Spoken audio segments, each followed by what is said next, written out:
sorry, please, God. And had beat him some more. And shot him twice in the face.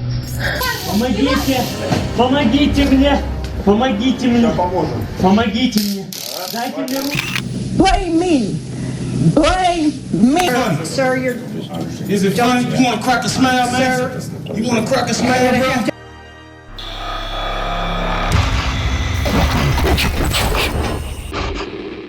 This is Alexis Avila, who's on trial for child abuse in Hobbs, New Mexico. On a cold January day in 2022, CCTV cameras captured a lady, later identified as 18-year-old Alexis Avila, driving to a dumpster and dropping off what appeared to be a black garbage bag.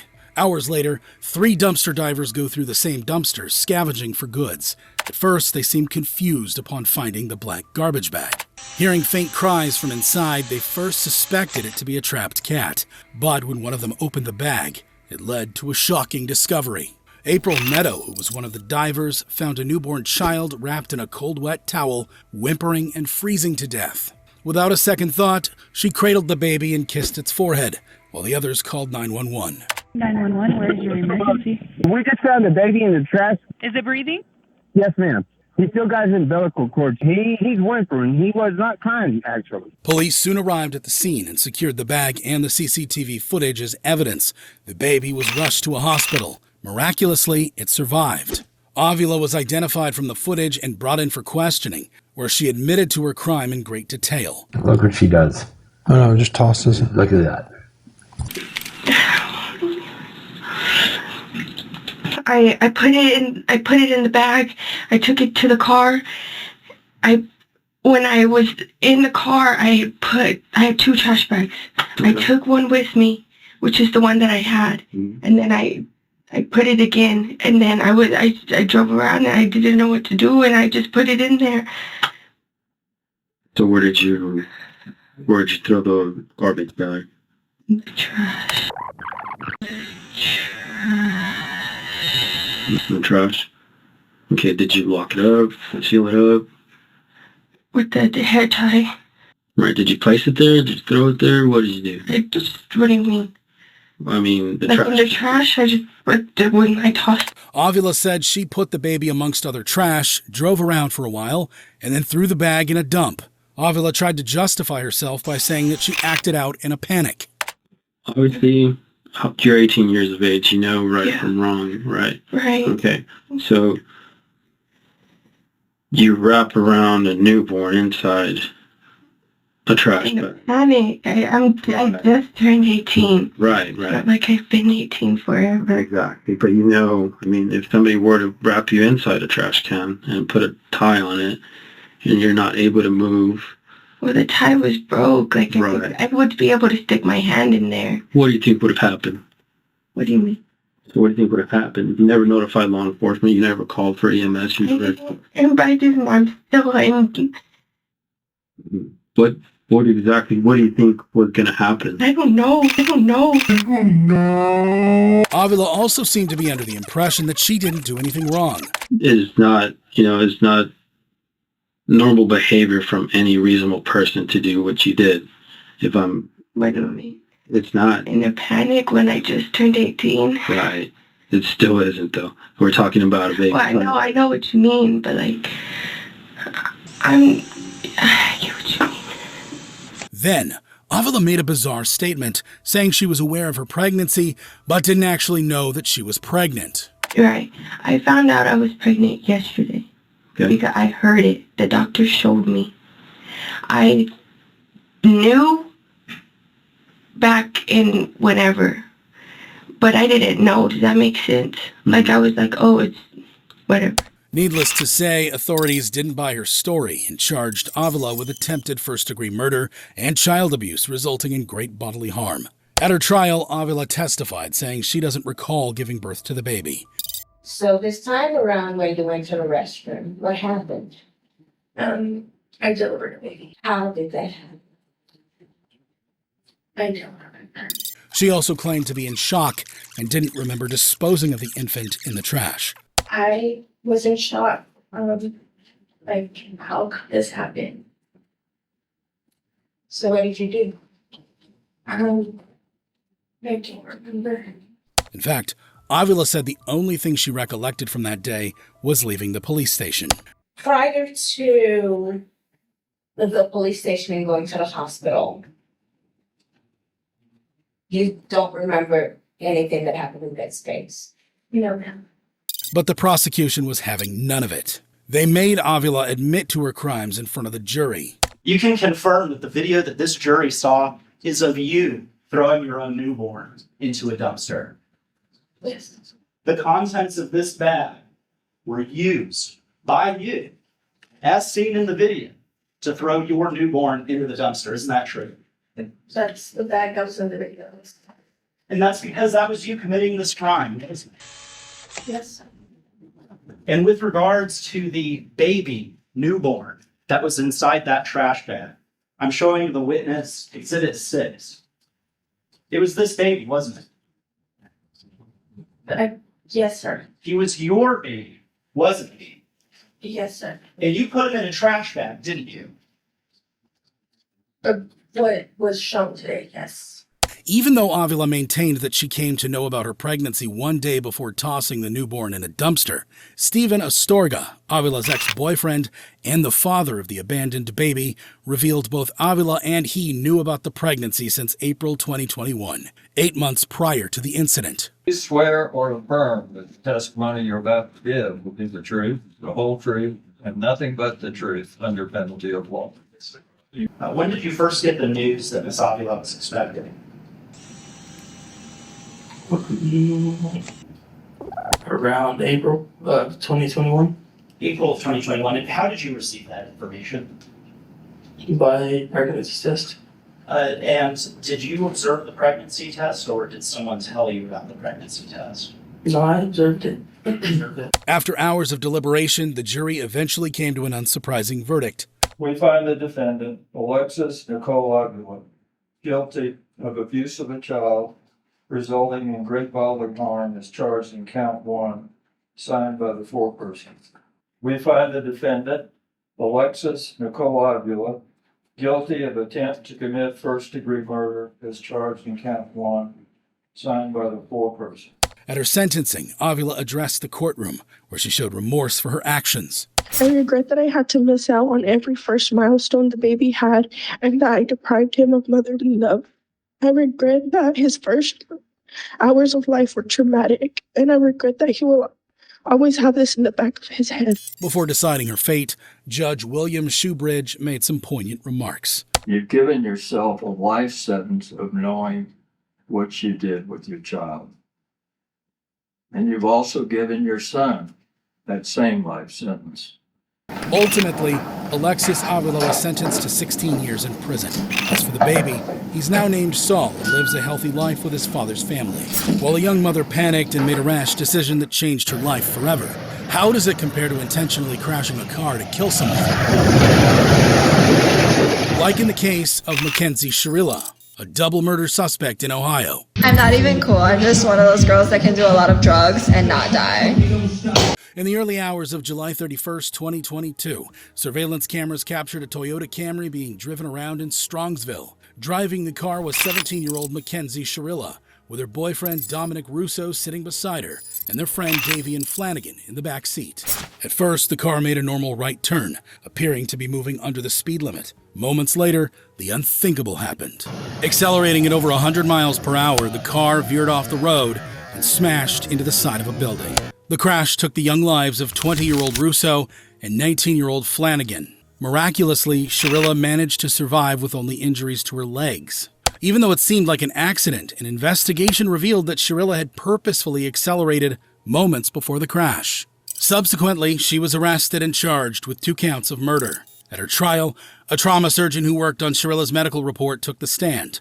According to her report, Sharilla took responsibility for the deadly crash that killed her boyfriend and their friend. Patient stated she, open quote, wanted to die, close quote, and that it was her fault for killing her boyfriend. However, the defense admitted the crash was Sharilla's fault, but argued that she didn't cause it purposely. You just said and read that Mackenzie said it was her fault, correct? I did read those words. That's what it says. It didn't say that she purposely killed someone. Did it? Those words do not appear in that note. They said no one would ever know what exactly happened in the car that night. We are really never going to know what happened in that car, much less prove by evidence beyond a reasonable doubt that she purposely drove that car. They also argued that there could have been a lot of factors that led to the crash. Is it just kids being kids? Is it Dominic grabbing the steering wheel? Is it Mackenzie maybe speeding and say, oh my God, work out, it's late, I'm coming up to this, I better do something. And she goes like that to avoid an accident, not acting purposely, but in fact trying to avoid it. Is it sudden acceleration, panic? Those are all possibilities. Since it was a bench trial, the verdict was up to Judge Nancy Margaret Russo, who said Sharilla's actions were intentional and the teenager was aware of what she was doing. The video clearly shows the purpose and intent of the defendant. She chose a course of death and destruction that day. Mackenzie alone decided to push the pedal to the floor and demand the ultimate speed of that vehicle to 90 to 100 miles per hour. The judge also said Sharilla wanted to kill Russo and Flanagan, and perhaps herself too, in the crash. Whether or not she intended to also kill herself is a matter of speculation. There no relevance to the weighing of the evidence in this case. The Mackenzie Sharilla acted purposely and intentionally. In the early morning hours of July 31st, 2022, her purpose was to kill Dominic Russo and Flanagan. Eventually, Judge Margaret delivered the verdict. The court, having had count one tried to pursuant to waiver, finds the defendant, Mackenzie Sharilla, guilty of murder. At her sentencing, Flanagan's sister asked the judge to give Sharilla the longest possible sentence. I would like you to give Mackenzie the longest possible sentence.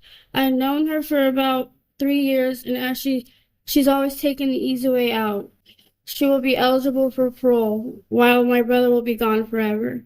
Russo's brother also took the stand, where he said Sharilla was the most selfish person he knew. Kenzie's statement in the hospital to Detective Azu, "Can't you just take my license away for 10 years or something?" That statement is Mackenzie Sharilla. The most selfish person I know. Ironically, Dom was the most selfish person I know. Sharilla, too, addressed the court and read out a letter she had written in a bid to get a lenient punishment. The family's sorry. I'm Donna Davion. I'm so deeply sorry. I hope one day you can see I would never let this happen or do it on purpose. I wish I could remember what happened. I'm just so sorry. I'm heartbroken. I love Donna Davion. We were all friends and Dom was my soulmate. I wish I could take all your pain away, and I'm so sorry. Ultimately, Sharilla was sentenced to 15 years to life in prison for the murder of Dominic Russo and Davion Flanagan. While Mackenzie Sharilla could spend the rest of her life in jail for her actions, what happens when you have deep desires to kill?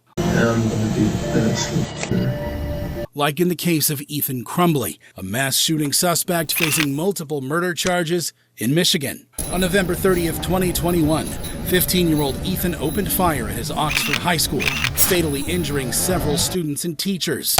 Ethan reportedly used his father's 9mm handgun, who called 911 once he found the gun missing. I have a missing gun, and my son was at the school, and then someone told me that there was not the shooter, and then I raced home just to find out. Okay, and I think my son took the gun. I don't know if it's him, I don't know. Within minutes, first responders arrived at the scene. Is responding on an Assista County medical emergency, Oxford High School. Scene is not secure. Possible multiple injuries. They evacuated everyone to safety.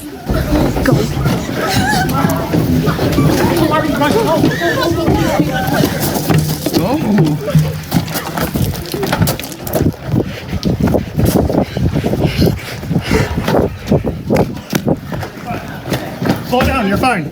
Tragically, it was too late for 3 students who died at the scene. A 4th succumbed to his injuries later at the hospital. Ethan was arrested shortly after the shooting. On screen in the back of the police car, is that right? Yes. Again, the defendant responded appropriately to a question about if he's right-handed or left-handed. His parents were called to the station where they confronted their killer son. I don't think you need to ask me any questions right now. However, Ethan's only concern was his cat Dexter, apparently named after a psychopathic TV character. Ethan is only concerned about his cat Dexter. His parents were shocked at their son's lack of remorse.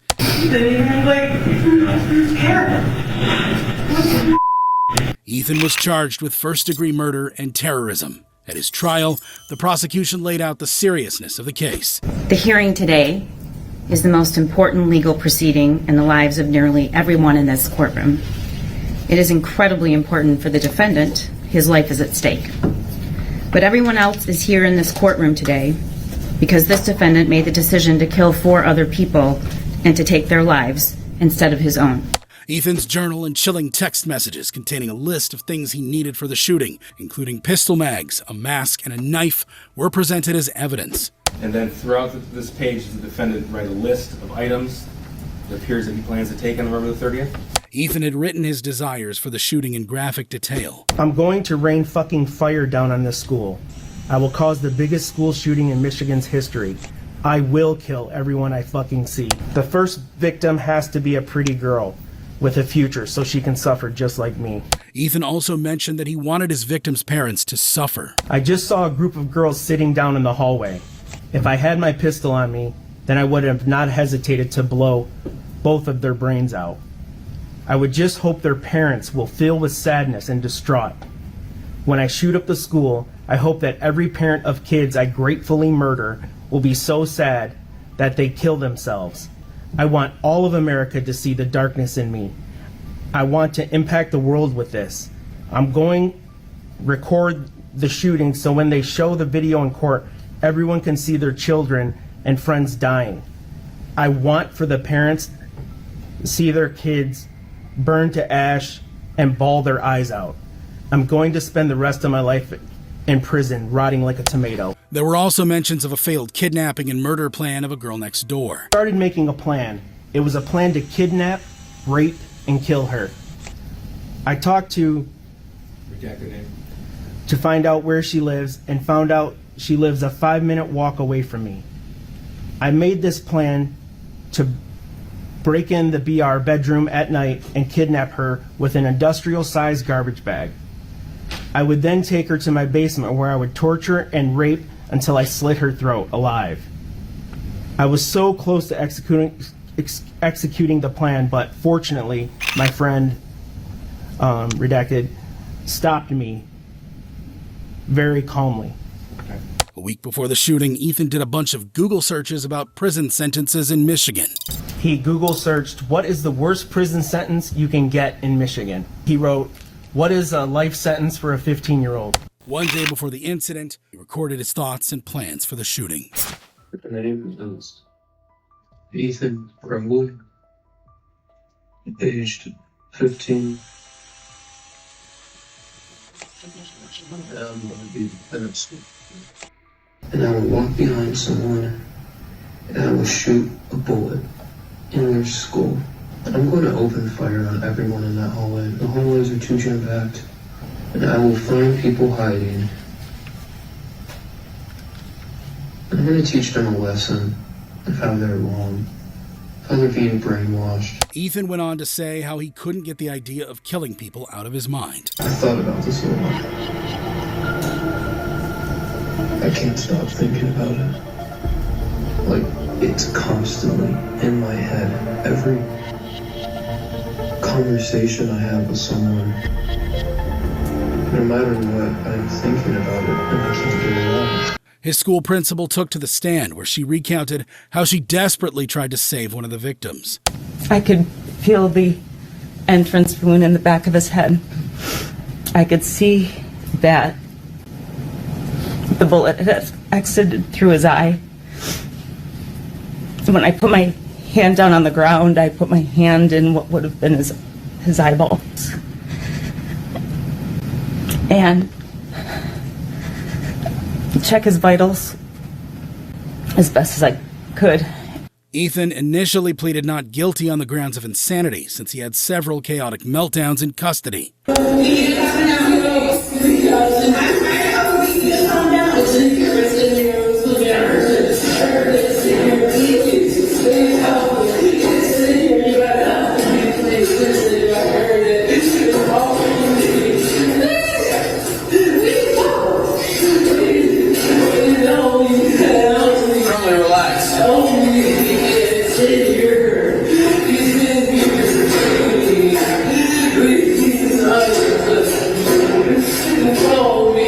While at one time he asked for help, on another occasion he kept yelling, "Oh God, why didn't you stop it?" and "I am sorry." Please stop it. Please stop it. Please stop it. Please stop it. Please stop it. Why didn't you stop it, God? Why didn't you stop it? Why didn't you stop it, God? Why didn't you stop it?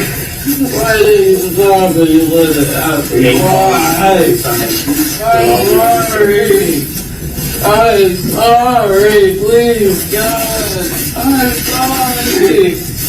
Please, I'm sorry, God. I'm sorry. A mental health expert said Ethan had a psychotic episode and deemed him mentally ill. We witness a child in the throes of psychosis. But we just witnessed someone who's saying, "God, why didn't you stop it?" And that's exactly how psychosis works. A school senior also said that Ethan was often bullied and picked on. No, I do not know who he is, but I have seen him around the school, and he's a kid, you know, he's a regular kid that goes to school, you know. He's been picked on and stuff like this, so when a kid has been picked on and stuff, people's bullying him, you're gonna get this reaction.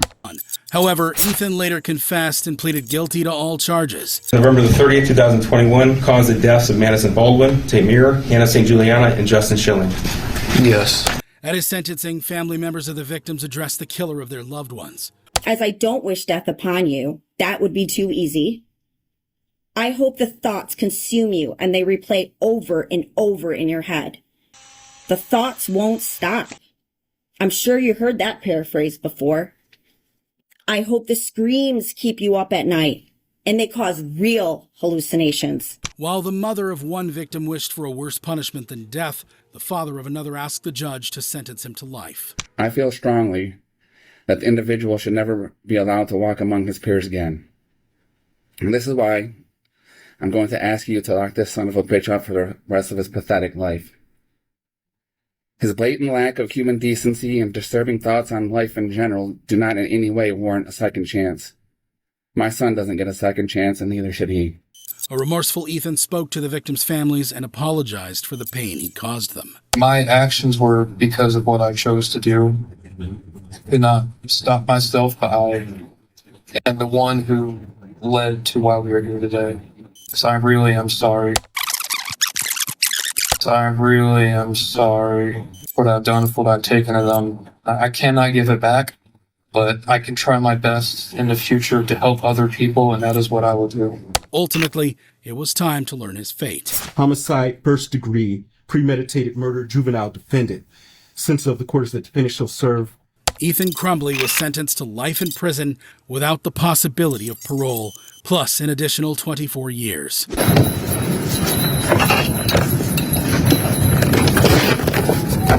Later, his parents, James and Jennifer Crumbley, were charged with involuntary manslaughter for failing to secure the handgun and ignoring the warning signs of their son's behavior. Ethan had previously claimed that he paid James to buy him the gun which was used in the shooting. Bought the murder weapon for him. Is it true that you asked him to buy the firearm? Yes. Is it true that you gave him your own money to buy the firearm? Yes. CCTV footage also showed Ethan practicing shooting with Jennifer at a local range with the same gun, just days before he killed 4 people. The parents fled after the shooting and were arrested while hiding in a friend's shop. It's dramatic body cam video of a SWAT team arresting the parents of school shooter Ethan Crumbley. Certainly, when we first got word that this search was going on, I couldn't figure out what they would be doing. Both were convicted and sentenced to 10 years in prison. This was the first time in American history that a parent was criminally charged for a mass school shooting committed by their child. While Ethan Crumbley will spend the rest of his life in prison for shooting up his school, what happens when a group of teens plan a horrific murder? That plan happened Sunday night, that you were going to kill Seth Jackson. Like in the case of Michael Bargo, who's on trial for murder in Florida. Wright's new boyfriend, Michael Bargo, is the mastermind behind the killing. Police said 18-year-old Bargo was the alleged mastermind of a murderous conspiracy where he recruited Amber Wright, her 16-year-old brother Kyle Hooper, and their friends Justin Soto and Charlie Eli, who were 20 and 18 at the time, to kill 15-year-old Seth Jackson. Reports suggest that there was bad blood between Bargo and Jackson, as they both had a romantic interest in 15-year-old Wright. Police said Wright allegedly lured Jackson to Eli's house, where the three boys brutally beat the teenager,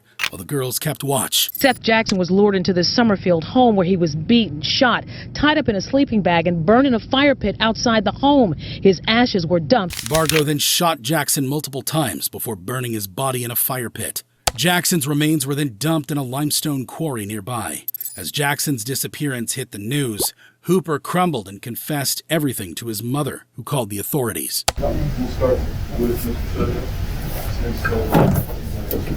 Police arrived and searched the fire pit and the quarry for Jackson's remains. This is a case that has even some of the most seasoned investigators shaking their heads. Investigators are searching this abandoned lime pit on State Road 40 in Ocala. All five were arrested and brought in for questioning, where Wright confessed that they plotted Jackson's murder. Came together in a matter of 2 minutes. Okay, but that plan happened Sunday night that you were going to kill Seth Jackson. Yeah.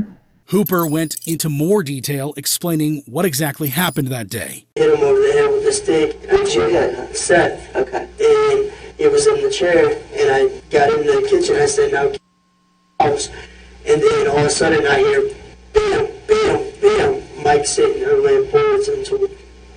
So you saw Mike Bargo shoot Seth? Yes, ma'am. And he grabbed the body, put it into the bathtub, and then he was talking about how he was going to burn it, and then there was a rock quarry over here by Gander Mountain or whatever, and he was going to dump the ashes or whatever into the rock quarry. Then, Soto gave a gruesome description of how Bargo mutilated Jackson's dead body. Who broke his legs and knees? I think Mike did that. Did you see Mike do it? Yeah, I was like right there in the doorway. He took a stick and started hitting him in his knees and all that shit. All five were charged with first-degree murder. You're all going to be booked with first-degree premeditated murder. In court, Bargo appeared with injuries on his face, which according to a witness testimony was suffered while disposing of Jackson's body. A judge with a gash on his eye and forehead. Investigators tell West 2 News he had the cuts when they arrested him. He just said, well, when I was burning that kid Seth's body, you know, I threw a paint can in and it blew up in my face. The witness, who shared a jail cell with Bargo, said the teenager made a chilling admission to him. Then he hit him over the back of the head with a 2x4, and then they lifted him up, put him in a recliner, and then started basically, you know, talking trash to him. And then he said when he was tired of it, you know, he pulled out a gun, just shot him 3 times in the recliner. So I guess they took the body from the bathtub once he was dead and bring him outside behind the house, and that's where they tried to burn the body. Bargo's friend also testified against him, saying the teenager confessed to her the gruesome details of the murder. Crystal Anderson had the most grisly details of Bargo's version of the killing. He had drug him back in the house, placed him in the bathtub, and had beat him some more, and shot him twice in the face. Ultimately, the jury convicted Bargo of all charges and handed him the death penalty. A majority of the jury, by a vote of 10-2, advise and recommend to the court that it oppose the death penalty upon Michael J. Bargo Jr. Bargo became the youngest inmate on Florida's death row. When court resumed after lunch, Bargo walked into the courtroom, took a long look at his supporters, and calmly answered the judge's question. As for the other 4, they were sentenced to life in prison without any chance of parole. However, in 2020, Charlie Eli was released from prison after her murder sentence was overturned. While Michael Bargo's raging jealousy put him on death row, what happens when you claim to follow Satan's orders and murder someone? Like in the case of Leonid Greiser, who's on trial for murder in Russia. От каких сомнений? Себе. As per reports, 18-year-old Greiser killed his sister at their apartment in Moscow, claiming that Satan had ordered him to do it. Greiser was found naked with his sister's body covered with demonic symbols painted with blood. During questioning, Greiser was seen smiling and free of remorse. Зачем так с сестрой расправились?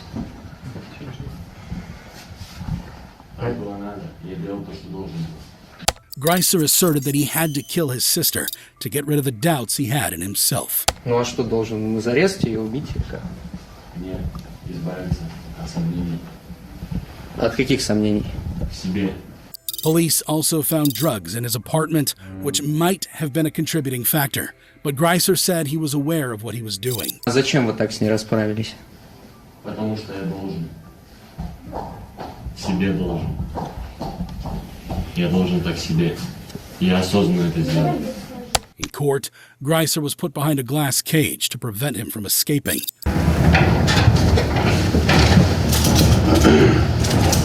But Greiser had other ideas. When his first attempt to escape was thwarted, Greiser took the high road. Yes.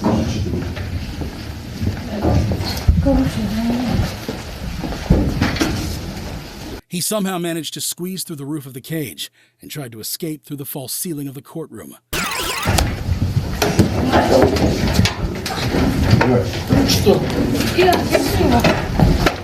Stunned officers desperately tried to get to Greiser.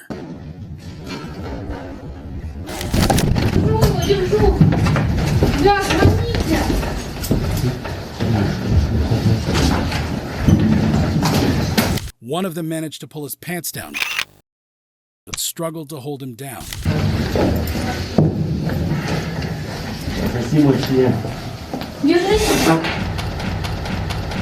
Finally, more officers arrived and threatened to tase Greiser.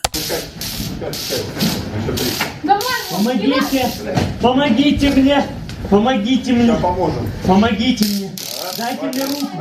Дайте руку! Дайте руку! Дайте мне руку! Пускай говорю! Нажми, блядь! Куда нажать? Дайте руку! Сейчас, я тебе дам руку. Отвечаешь? Да. Блядь, меня хотите пустить, блядь! Eventually, he gave up and crawled back into his glass cell and was asked to pull his pants back up.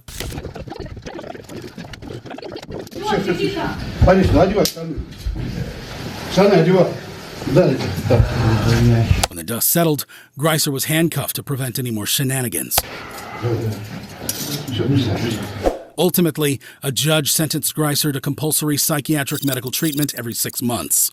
While Leonid Greiser failed to escape the law, what happens when the law gets it wrong? We are the victims, sir. They're the victims. And this boy right here. Like in the case of Carlos Jimenez and Zachary Tost, who are facing murder charges in South Carolina. Zachary Tost and Carlos Jimenez were both denied bond Wednesday morning in connection to the shooting. According to reports, Carlos, Zachary, and Carlos's brother Daniel Jimenez were involved in a 2019 shooting outside Belton Woods' apartment in Anderson. Shooting happened Monday night around 9:30. Police say 17-year-old Jimenez and 19-year-old Tost shot into a vehicle multiple times. Police said a car pulled up to the trio and shots were fired by both parties. Police say it happened Monday night. Carlos was standing outside Belton Woods' apartments with his brother Daniel and Zachary. That's when police say a car pulled up and the two teen suspects shot at 4 people inside. Tost was shot in the arm. Daniel was killed. Zachary was shot in the arm while Daniel tragically lost his life. Even though police were not sure who actually fired the fatal shot, both Carlos and Zachary were arrested and charged. At their bond hearing, when Zachary's bond was denied, he tried to make a case for himself. Mr. Tost, I'm going to deny your bond. Please. Can we please just talk, sir? Talk. Before you do that, sir. Before you do that. Along with his mom, Zachary pleaded with the judge to reconsider. I asked for it. And sir, it was self-defense. Well, don't tell. I'm not trying. He's not a flight risk. I just want to go home. He's not a as flight soon as risk. they called me yesterday and told me they was coming to pick me up, We I got cooperated. All right, Miss. You have no worries of him being here. I will sign my life over for Miss you, Tost, that he will be here in court. Okay. I'm just letting him comfort him know that he will be here. Please. Zachary claimed that they were in fact the victims in this case, as Carlos broke down in the background. Because there are people out there. We are the victims, sir. They're the victims. And this boy right here. Though his brother was murdered. They killed him in front of us. All right, I'm going to suggest to And those people have hands that run deep. The judge held firm, but Zachary's mother was not about to give up. Well, he'll see a lawyer within 3 days. 3 days is a long time. He has to have his antibiotic now. Please. We will bring him here. His brother is here. We won't cause no trouble. I'll be at my brother's house. He'll be there. Phone denied bond, Your Honor. I'll sign everything over to you. If he don't, I will be here. Please. The mother and son duo kept pleading their innocence. A dramatic scene. They saw them shoot out the car and they shot and murdered. They killed my brother. They shot my man's in front of me. They killed him. And then they want to go and say that they're the victims. But the judge had a word of warning for them. Okay, what I want to caution you about is anything you said here that might hurt his case can be used against him. So my suggestion is to hold all this till the preliminary hearing. Ultimately, the judge denied bonds for both Zachary Tost and Carlos Jimenez.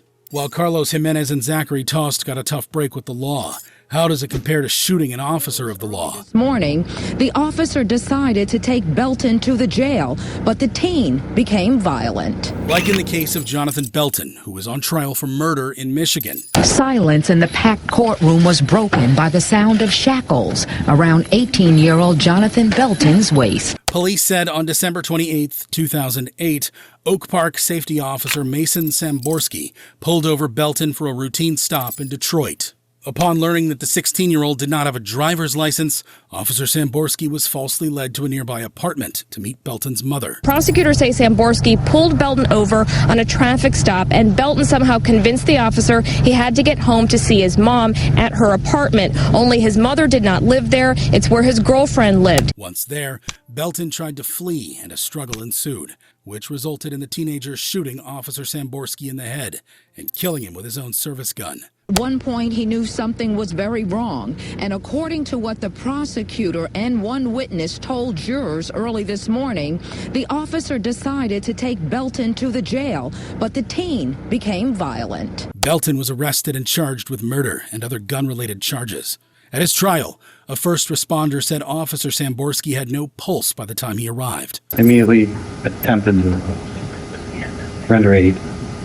Okay, and did you find any vital signs coming from Officer Samborski? I checked for vitals first. I found no pulse and no breathing. He also testified that the officer was bleeding from a wound at the back of his head. What was the first location you noted that he was bleeding from? There was a large wound in the back of his head. Okay. Did you touch around the area of the back of his head? Yes, I checked the wound. And were you able to stop the bleeding from the back of his head? No, the wound was too hard. The prosecution argued that Belton intended to harm and kill Officer Samborski. The defendant either intended to kill Officer Samborski, intended to do great bodily harm to Officer Samborski, or knowingly created a very high risk of death or great bodily harm. The defense responded by saying Officer Samborski shot himself during the struggle. You have to pull a trigger and intend somehow to do it. That never happened in this case. Johnny Belton never pulled any trigger of any kind, anywhere, any place. But Belton's girlfriend, who was present during the crime, took the stand and proved the defense wrong. I saw a big man laying down on the ground and Johnny standing there on the side of him with the gun. When you saw defendant Jonathan Belton with the gun in his right hand, could you tell where it was pointed towards? Yeah. Tell the jury where defendant Belton had the handgun. It was pointed toward like his upper body, somewhere towards his head. Eventually, the jury found Belton guilty on all charges. Murder of a peace officer, guilty as charged of murder of a peace officer. Count 2, possession of firearm and the commission of a felony, guilty as charged of felony firearm. At his sentencing, Officer Samborski's widow addressed Belton, saying she would never forgive him. I hope that one day you regret what you did and realize what you could have done differently. You are alive, and your family gets to see you and talk to you. We don't get to see or talk to Mason ever again. We get nothing but pain and wonderment of what our future could have been. Jonathan Belton, you shattered my happiness, my hopes, and my dreams, and for that I will never forgive you. I'll never forgive you. Belton was also given a chance to speak to his family. I know you ought to do. Ultimately, Belton was sentenced to life in prison without any chance of parole. In the county jail, Jonathan Belton is being transferred to state prison from Pontiac, Valclar. However, his sentence was later reduced to 40 to 70 years in prison due to a U.S. Supreme Court ruling that made mandatory life sentences for juveniles unconstitutional. While Jonathan Belton will spend most of his life in prison for killing a cop, what happens when a kid commits a heinous crime? Harris was 12 when his gun went off during an attempted robbery. Like in the case of DeMarco Harris, who was in a juvenile court in Detroit, Michigan, facing murder charges. In 2009, Harris was 12 when his gun went off during an attempted robbery. According to reports, Harris was only 12 when he shot and killed 24-year-old Trisha Babcock in the Rosedale Park neighborhood during a botched robbery attempt. Arrested for the crime, DeMarco Harris of Detroit, who is just 1 month shy of turning 13 years old. Due to his young age, Harris was tried and convicted for the murder as a juvenile. Judge say about DeMarco Harris. If DeMarco has successfully complied with all the terms of his probation by the 21st birthday. At his sentencing, Babcock's father delivered a powerful victim impact statement. I'm never going to be able to give my daughter away on her wedding date. I'm never going to be able to hold her grandbaby. You took my bloodline. Took my little girl, Trisha. And people mention all the time in this court and murder trials about a child. What about my child? What about Trisha, who was only 24 years old? Harris was also given a chance to apologize to the victim's family. I ask for forgiveness, and I'm asking for forgiveness right now. But y'all ain't gonna forgive me. Thanks so much. I'm sorry for what happened to one of y'all family.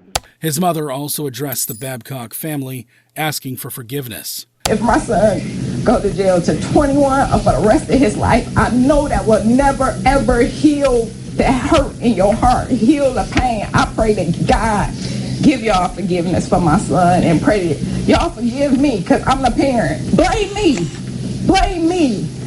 Blame me. Eventually, it was time for the judge to decide the 12-year-old's fate. DeMarco has successfully complied with all the terms of his probation by the 21st birthday.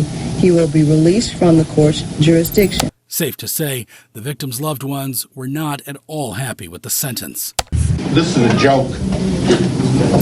He has an opportunity to walk free at 21, which doesn't set well with me or any of my family members. What kind of an example is this setting to the youth? Now at 21 years of age, Harris was set to be released. DeMarco Harris is now 21 years old and a free man.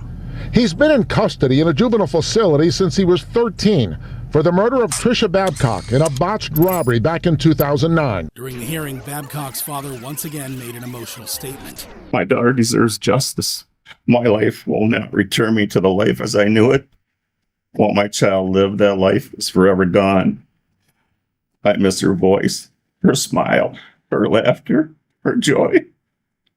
I miss her saying, "I love you, Daddy." He said Harris played the system to get an early release. Her deserves justice. This crime in juvenile detention center for 7 years while he played the system. If anybody in their right mind would have done the same thing that he did, because he knows he had a chance for freedom. Harris also read a letter addressing Babcock's family. Remorse for the life of Trisha Babcock, a life lost. I am truly apologetic.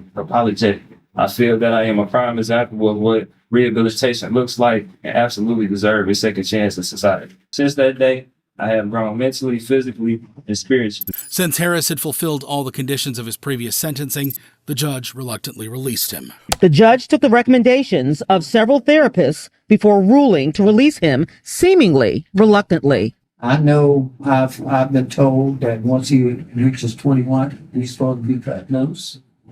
I'm not so sure about that. While DeMarco Harris got the rub of the green from the law, what happens when you brutally kill your classmate? I think of killing someone and I smirk.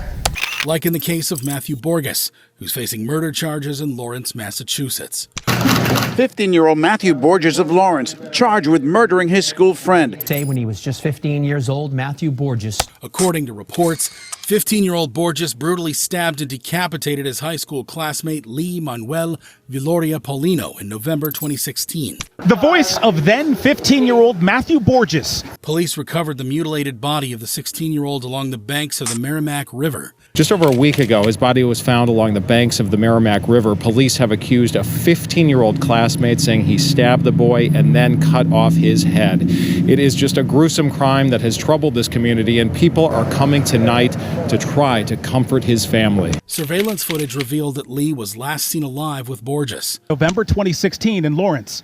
The victim's family calls the killing assassination. Police later uncovered a robbery plot where Borges lured Lee out of his house while 4 teenagers stole his stuff. Lee was not seen alive again. At approximately 5:40 p.m. Prosecutors say this surveillance video shows Matthew Borges luring 16-year-old Lee Manuel Viloria Paulino away from his Lawrence home back in 2016 so that 4 other teens could walk in and steal his stuff. Borges was arrested and charged with murder in the first degree. His charges of first-degree murder and the beheading death of his Lawrence high school classmate. At his trial, the man who first discovered Lee's body took the stand. As I approached, I got closer. I saw her really sniffing at a particular area. So I pulled her back, and when I looked, I kind of second-guessed myself. I thought I saw a dead body, but I wasn't too sure because, it was missing some limbs. Also taking the stand was one of the 4 teenagers who testified that Borges had later confessed to the savage killing. He had told me that he killed Lee and cut off his head. Did he tell you how he killed him? No. He said that he stabbed him. Borges becomes defensive and evasive when questioned about Lee Paulino, his habits, and possible whereabouts. However, the defense argued that there was no physical evidence or motive connecting Borges to the crime. There is no murder weapon. There is no tools to dismember a body. There are no fingerprints, there is no blood, there is no DNA, and there is no motive. But the testimony of Leilani De Jesus, Matthew Borges' ex-girlfriend, provided the jurors with a motive, where she said Borges would often get jealous of her and the victim. Leilani De Jesus told the court she kept a journal with Borges while they were dating. Yelled at me about me being friendly with Lee. The prosecution also read out an entry from a journal the two maintained, which revealed Borges' heinous plans. And it reads, "Go chill with him at his crib alone, drink, smoke, and play it off. Kill him. Call JM and Scooby, tell him pull up, then take everything. Bring duffel bag, wear gloves, clean up mess, wear bags on shoes, wear clothes you don't care about." Chilling text messages between Borges and another ex-girlfriend were also presented as evidence. "I think of killing someone and I smirk. I like the sound of it. The idea of causing pain on someone who's getting in my way or who's causing me pain." Even though no physical or DNA evidence was ever found, the jury convicted Borges for the murder of Lee Manuel Viloria Paulino. That the defendant, Matthew Borges, is guilty on the charge of first-degree murder on the theories of deliberate premeditation and extreme atrocity and cruelty. Eventually, it was time for Borges to learn his fate. It is ordered by the court that he be punished by confinement for a term of life with parole eligibility on the theory of extreme atrocity and cruelty at 30 years. Ultimately, Borges was sentenced to life in prison with the possibility of parole after 30 years.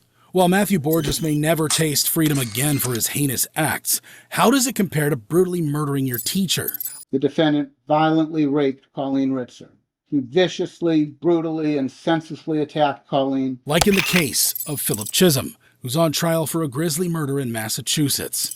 According to reports, in 2013, 14-year-old Chisholm sexually assaulted, stabbed, and robbed his math teacher Colleen Ritzer in a bathroom at Danvers High School. CCTV footage from the school's hallway showed Ritzer going towards the ladies' room while Chisholm secretly stalked her.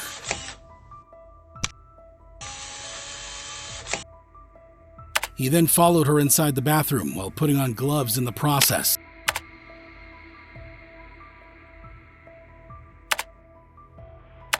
A few minutes later, Chisholm was seen running outside where he grabbed a large recycling bin and headed back to the bathroom. He was then seen with his face covered, dragging the bin out of the bathroom through the hallway and outside the school.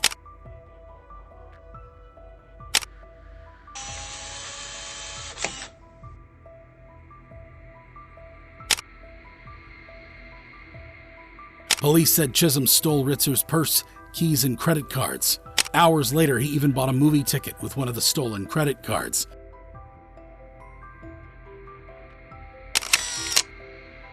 Then, at around midnight, police found Chisholm walking along Route 1, where he confessed to the murder. I asked him if he knew where the girl was. What did he tell you? He stated that she was buried in the woods. Police also found the murder weapon in Chisholm's pocket, covered with Ritzer's blood. Ritzer's body was found in the woods near the school, a few yards away from the place of her dream job. That's when police went to investigate and found her body. Chisholm was charged with first-degree sexual assault, armed robbery, and first-degree murder.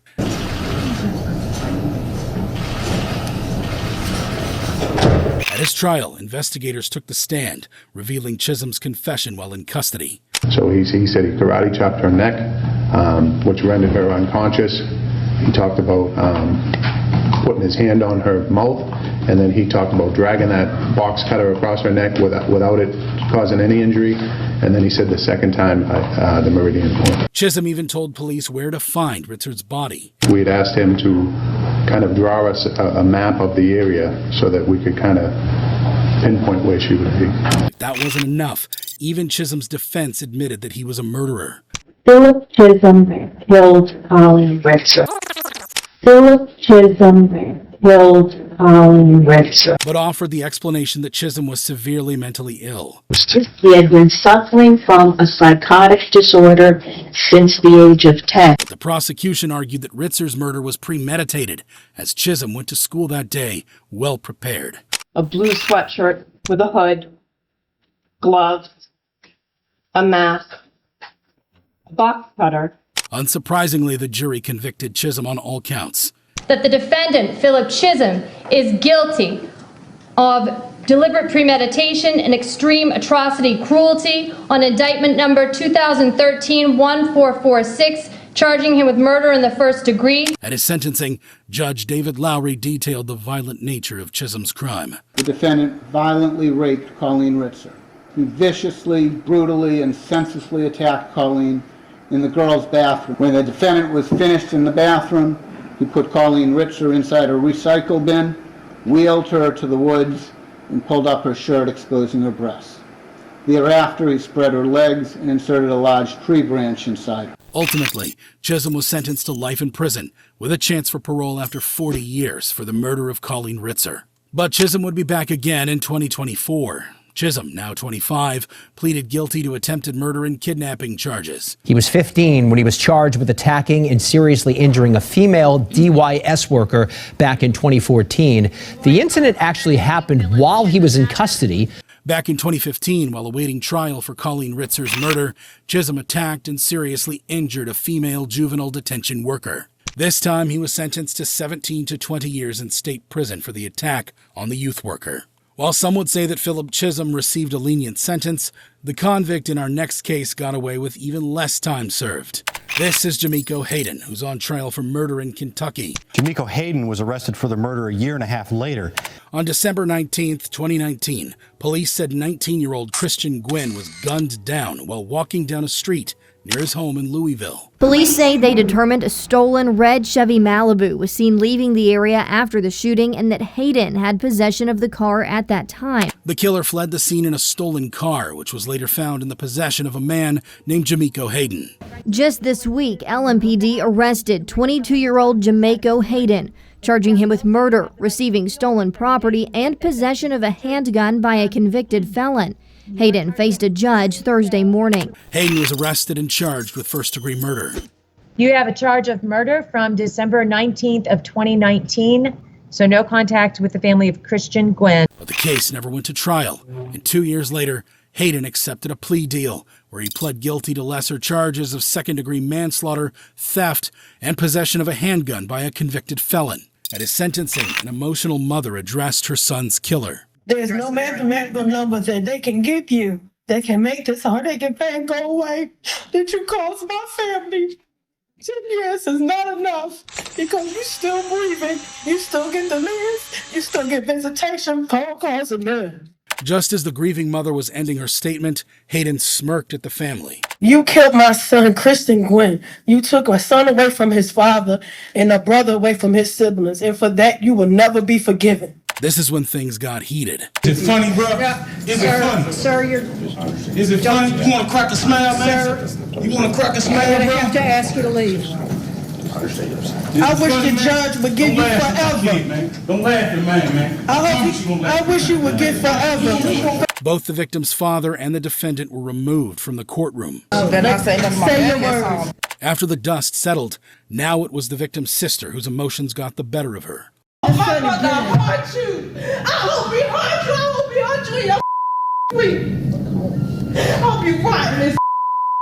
Ultimately, Hayden was sentenced to 10 years in prison as part of his plea deal. While Jamiko Hayden got just 10 years of jail time for murdering a teenager, how much time would you get behind bars for stabbing your parents? This is so final. I wanted my parents to be able to live their lives. Like in the case of Tia Skinner, who's on trial for the murder of her adoptive father in Michigan. Skinner's 17-year-old adopted daughter, Tia, was in the courtroom. In the early hours of November 12, 2010, authorities received a chilling 911 call. 911, what's the location of your emergency? On the phone was 17-year-old Tia Skinner, her voice trembling in fear and panic. I don't know what's going on. So you're downstairs? Yes, I don't want to go upstairs. I'm too afraid. Okay, what is your name?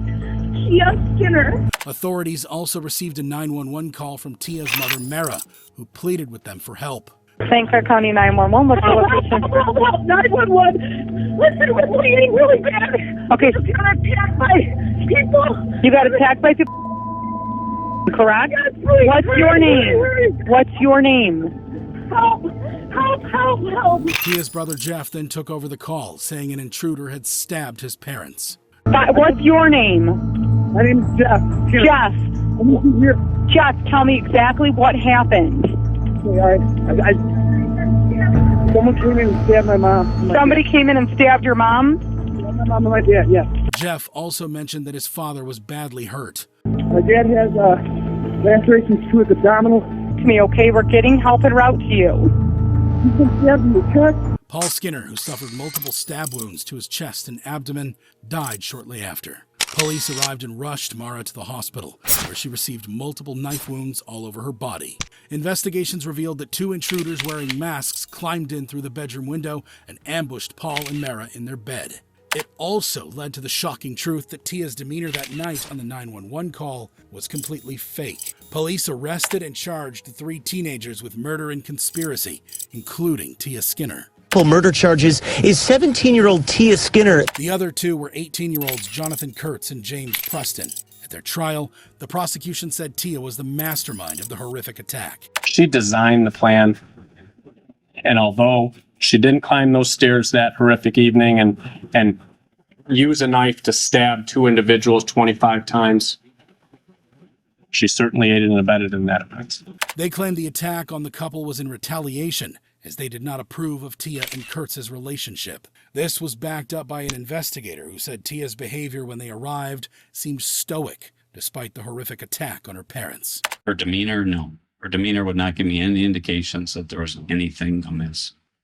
And there were no questions from her or requests for information? None. Tia's mother also testified in court, describing the brutal attack she faced that night. I heard Paul screaming, and I lifted my head and looked toward where his voice was because it was dark in our room. And at that moment, I realized that I was being attacked and he was being attacked at the same time. What did you see? I just felt continuous strikes without pause. Eventually, the jury convicted the three teens on first-degree premeditated murder, conspiracy to commit murder, and attempted murder. At their sentencing, Mara Skinner addressed the two teens who attacked her and killed her husband. Our screams and our cries for help went unanswered. You heard them, and you chose not to stop, not to have mercy on us. Then, Mara turned her attention towards her adopted daughter, Tia. Tia, you completely puzzled me. I thought I knew you. I thought we shared the same feelings, values, loves, and life. But I guess I never really knew you at all. And that's heartbreaking. Now it was time for the teenagers to learn their fate. For the premeditated, deliberate murder of your father, You're hereby committed to the Michigan Department of Corrections to be in prison for the remainder of your life without any opportunity for parole. Ultimately, all three received life sentences without parole for the murder of Paul Skinner, including his daughter.